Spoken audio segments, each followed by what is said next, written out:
Milwaukee Sullivan has issued a special marine warning for Lake Michigan from North Point Light, Wisconsin to Winthrop Harbor, Illinois, 5 nautical miles offshore to mid-lake, until 3:45 p.m.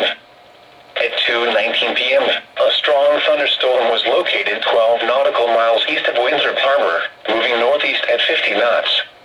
Hazard: wind gusts 34 knots or greater and small hail.